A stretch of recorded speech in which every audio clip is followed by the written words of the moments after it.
Welcome बेटा to सभी ICSC bio.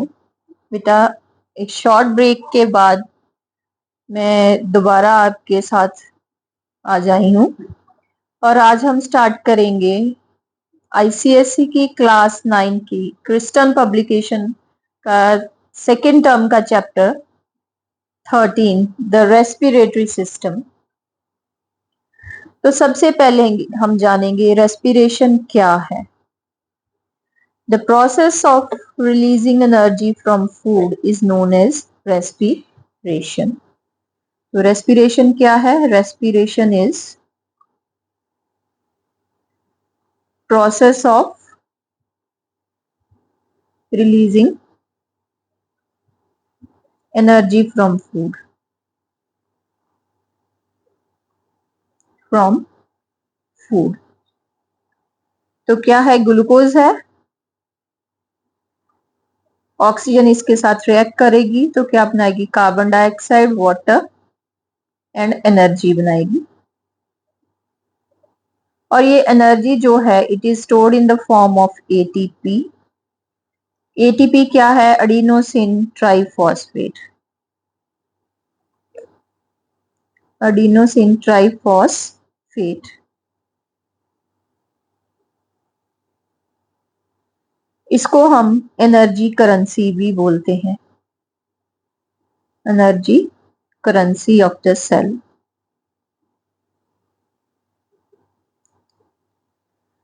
तो कितने एटीपी मॉलिक्यूल्स प्रोड्यूस हुए? 38 ATP molecules. So this is respiration. और फिर ये जो एनर्जी बनती है ये किस में यूज होती है? This energy is use for various physiological activities. इसको वेरियस एक्टिविटीज के लिए ये एनर्जी जो है वो यूज होती है। वेरियस मेटाबॉलिक प्रोसेसेस में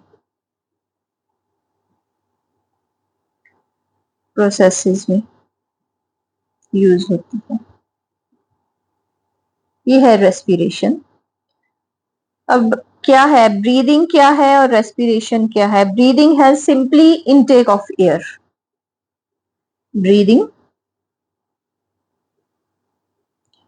intake of oxygen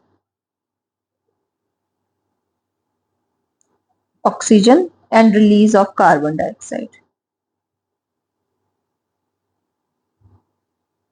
into the atmosphere.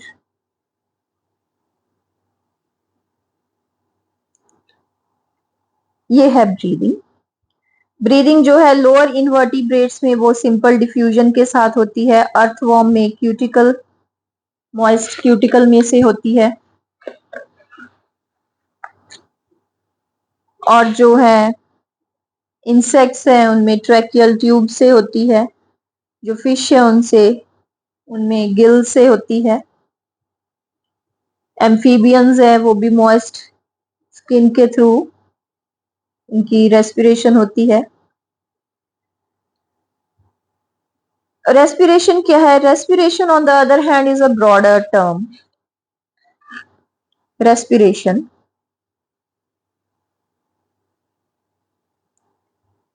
it is a broader term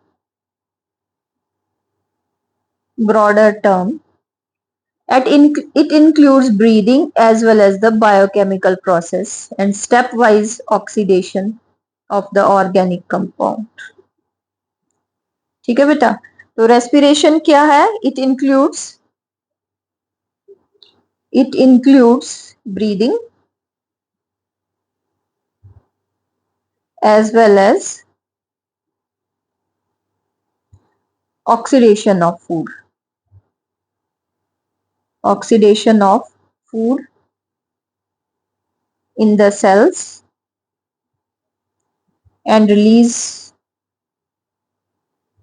energy in the form of ATP।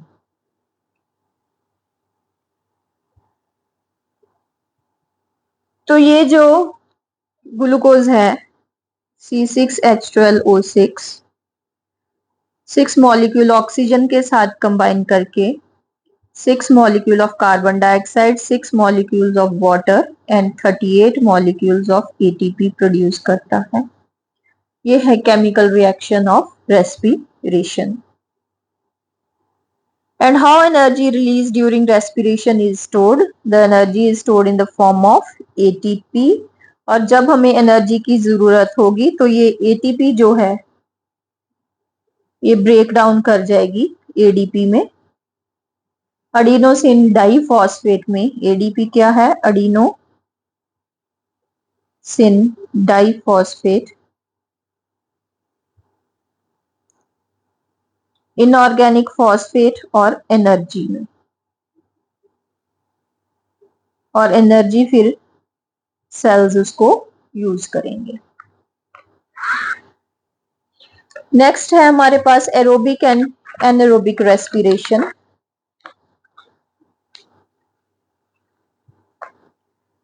Anaerobic respiration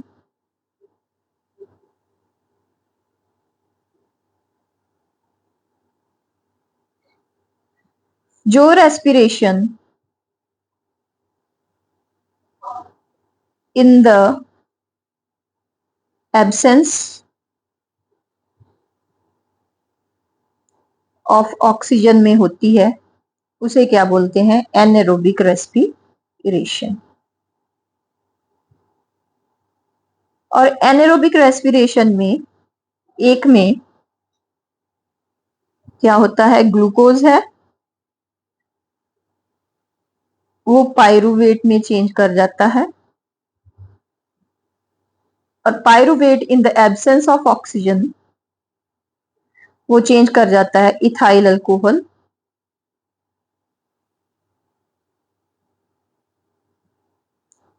और कार्बन डाइऑक्साइड और 2 मॉलिक्यूल ऑफ ATP बनाता है, लेस एनर्जी प्रोड्यूस करता है। तो इसको हम बोलेंगे fermentation.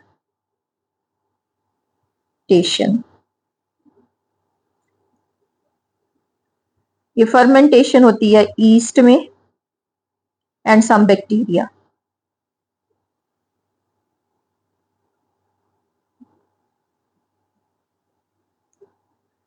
And oxidation of glucose into pyruvate,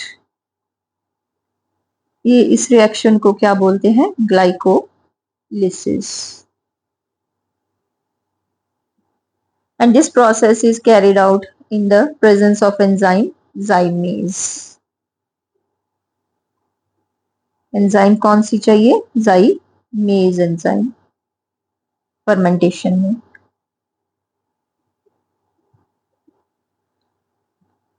and in our muscle tissue, हमारी मसल्स में, इन मसल्स, तो जब हम एक्सरसाइज करते हैं, स्ट्रेनस एक्सरसाइज करते हैं, विगरस एक्सरसाइज करते हैं, तो हमारे मसल्स को ऑक्सीजन जितनी चाहिए उतनी ऑक्सीजन उनको नहीं मिलती। तो फिर क्या करते हैं? वो एनारोबिक रेस्पिरेशन स्टार्ट कर देते हैं to fulfil the need of energy.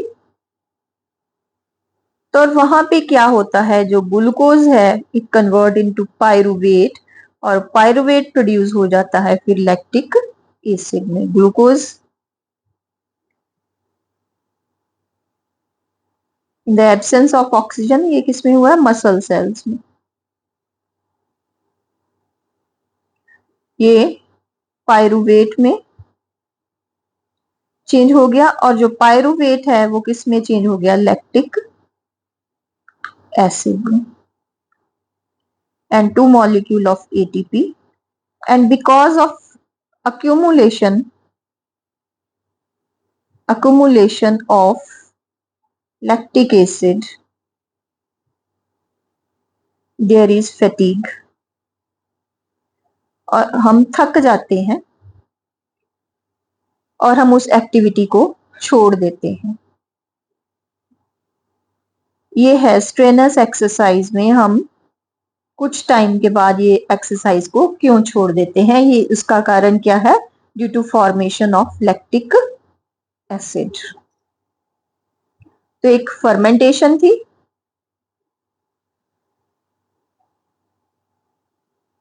जिसमें इथाइल अल्कोहल बनता है, और एक है जिसमें लैक्टिक एसिड बनती है। ये एनारोबिक रेस्पिरेशन है। एंड एरोबिक रेस्पिरेशन क्या होती है? Aerobic respiration,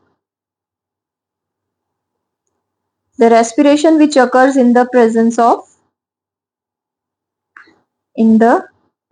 of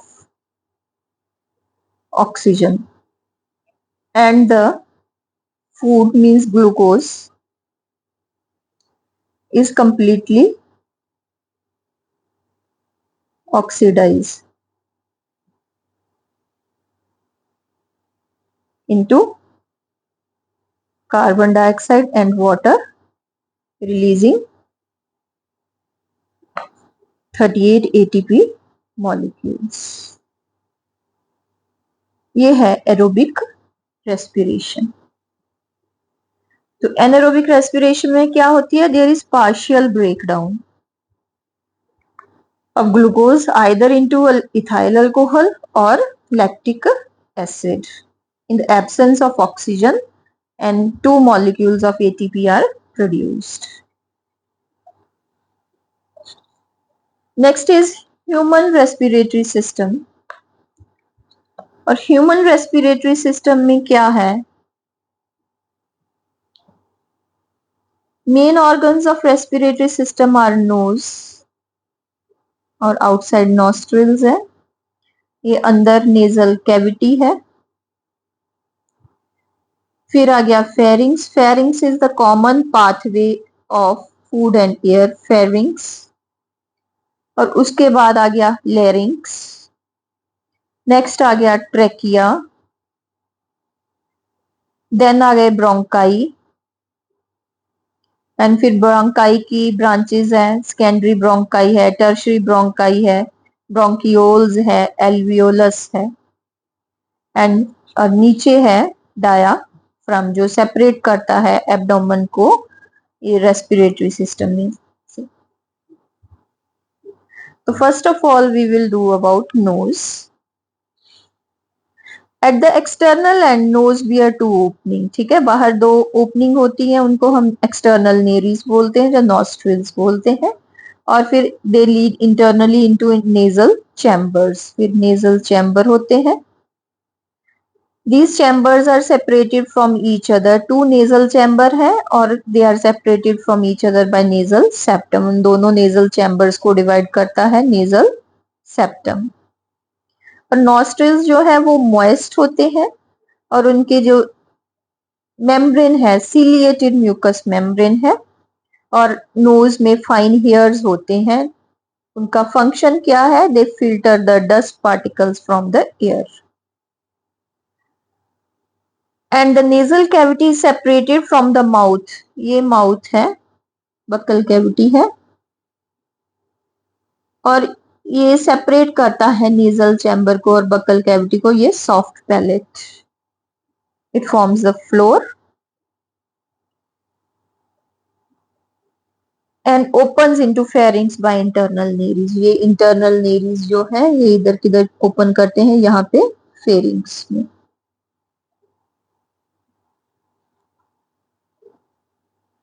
and hair of nasal chamber क्या करते हैं? पहले मैंने बताया डस्ट को ट्रैप करते हैं, बैक्टीरिया को ट्रैप करते हैं, और मॉइस्ट एयर को अंदर जाने देते हैं। And inner lining of nasal passage warm और cools the air to the body temperature, so that is why we should breathe through nose and not through mouth. फिर है फेरिंग्स है। ये फेरिंग्स क्या है? It is a common passage. ये इधर हमारी बक्कल कैविटी है, ये इधर नेरीज है, ये एक्सटर्नल नेरीज है, ये नेजल चैम्बर है, ये एक्सटर्नल नेरीज है, नेजल चैम्बर है, ये बक्कल कैविटी है, ये बक्कल कैविटी है, ये माउथ आ गया। इन दोनों का ये कॉमन पैसेज है,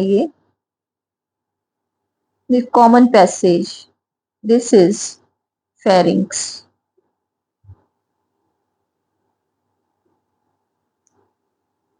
This is pharynx. और ये है फिर पैलेट, सॉफ्ट पैलेट। ये सॉफ्ट पैलेट। यहाँ पे फिर डिवीजन हो जाएगी into wind pipe and food pipe.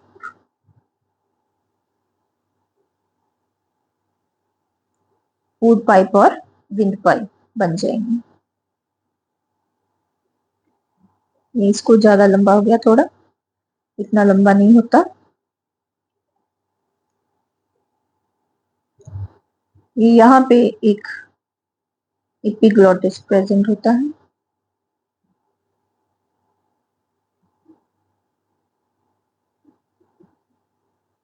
ये विंड पाइप हो गए, ये फूड पाइप हो गए।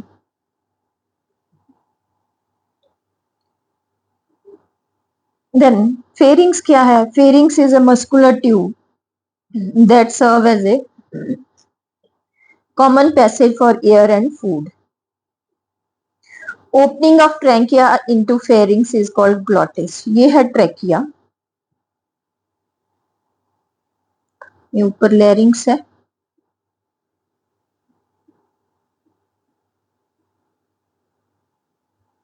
ट्रैकिया हो गया। Opening of trachea in the pharynx is called glottis.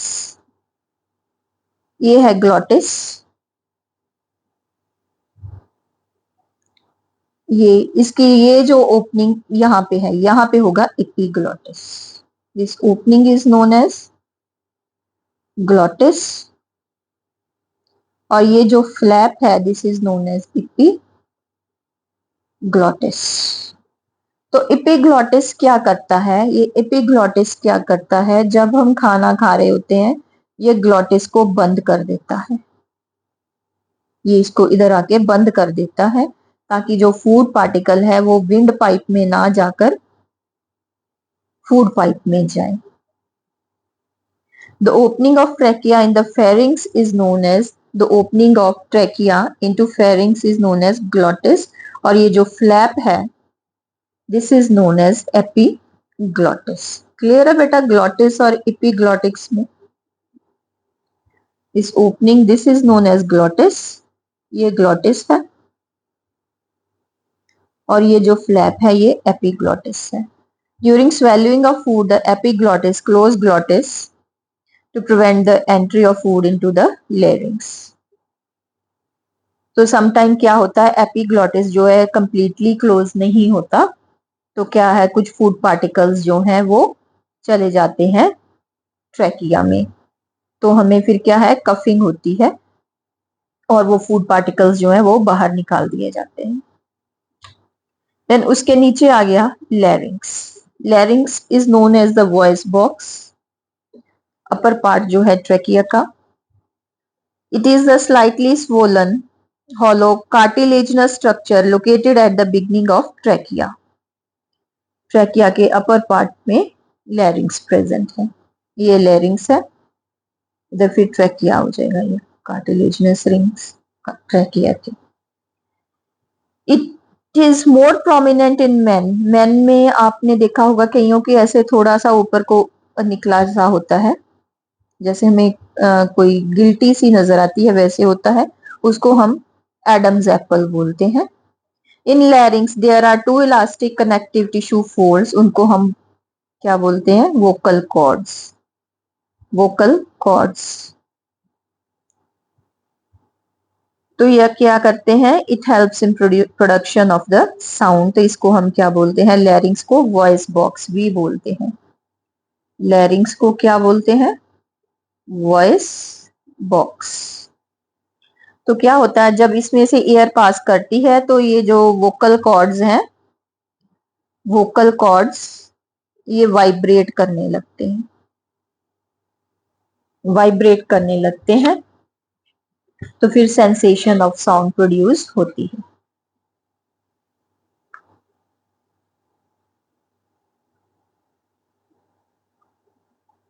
Then trachea और विंड पाइप, फिर उसके नीचे है ट्रैकिया, ये है trachea.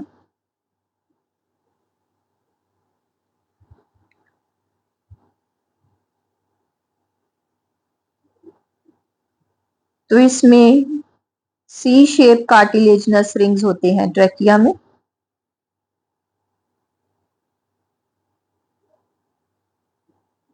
This is trachea. It is also known as windpipe, इसको क्या बोलते हैं? Windpipe. Trachea is held open with the help of the C shape cartilaginous rings. ये कार्टिलेजनस रिंग्स जो है ट्रैकिया को कोलैप्स नहीं करने देते when there is no air in it. इसकी दो ब्रांचेस हैं, these are known as the primary bronchus, right primary bronchus, left primary bronchus. This is right primary bronchus, this is left primary bronchus. ये हो गए right primary bronchus and left primary bronchus. Right one is slightly larger than the left one, and each bronchus is connected to lung on the either side. And in the lungs में क्या करते हैं ये bronchus? lungs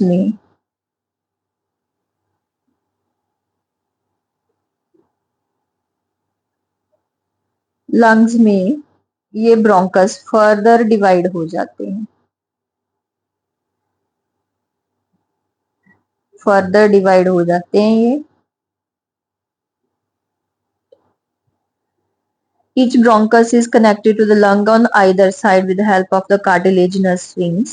And in the lungs, each bronchus undergo repeated divisions. तो इसमें lung में क्या होते हैं ये प्राइमरी ब्रोंकस थे, इधर जाके ये सेकेंडरी ब्रोंकस बन गए। क्या बन गए ये? Secondary bronchus. ये हो गया secondary bronchus. Secondary bronchus, secondary bronchus फिर दोबारा डिवाइड हो गए, ये टर्शरी ब्रोंकस बना दिए उन्होंने। सेकेंडरी ब्रोंकस ने क्या बना दिए? Branches, tertiary bronchus. ये हो गया टर्शरी ब्रोंकस,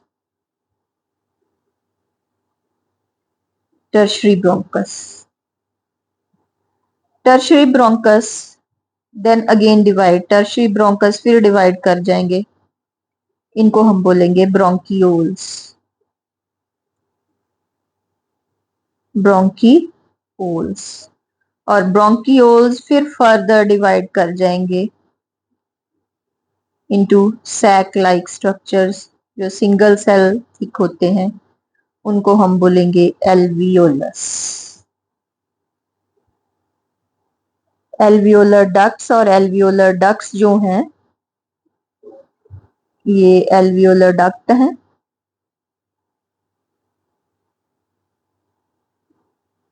एल्वियोलर डक्ट, और इसकी एंडिंग्स में है एल्वियोलर सैक्स।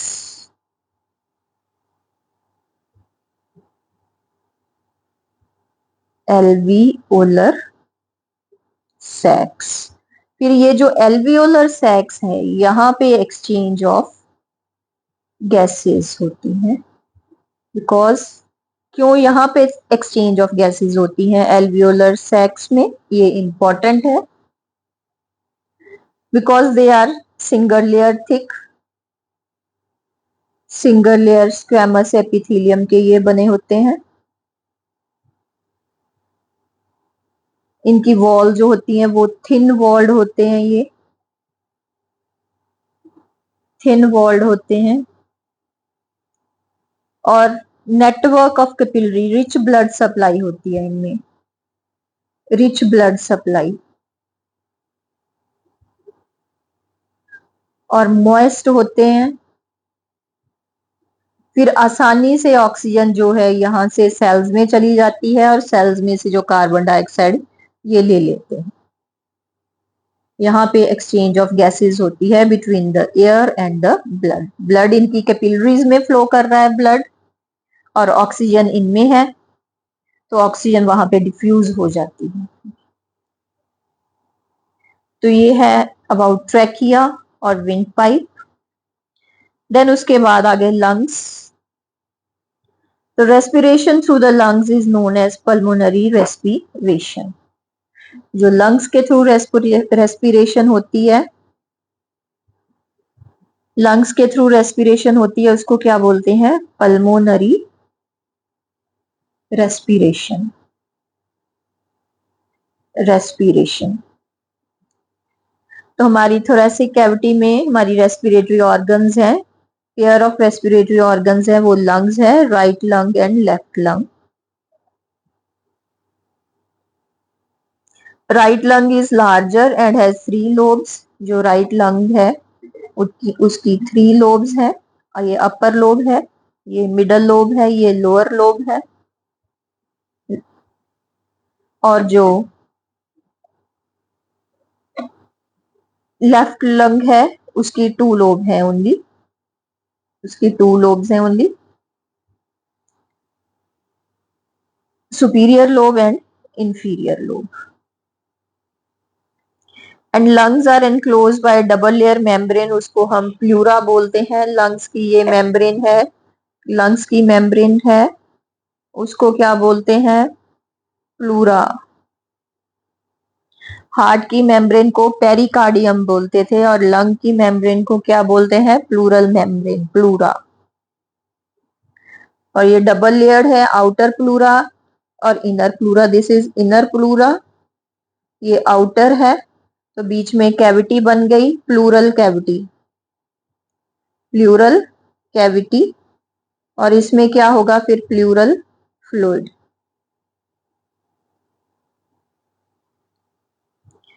ये जो फ्लूइड है lubricates the membrane to reduce the friction. Lubrication helps in free movement during expansion and contraction of the lungs. और लंग में फिर जो alveolus है, they provide large surface area for exchange of gases. And the chest wall is made up of 12 pair of ribs. कितनी pair of ribs हैं? Important है ये chest wall में 12 pairs of ribs. And intercostal muscles are attached to the ribs. And के नीचे क्या है? Thick membranous structure है, this one. This is known as diaphragm. हाँ जी बेटा, आज हम यहीं तक करेंगे। नेक्स्ट वीडियो में मैं आपको मैकेनिज्म ऑफ रेस्पिरेशन के बारे में बताऊंगी।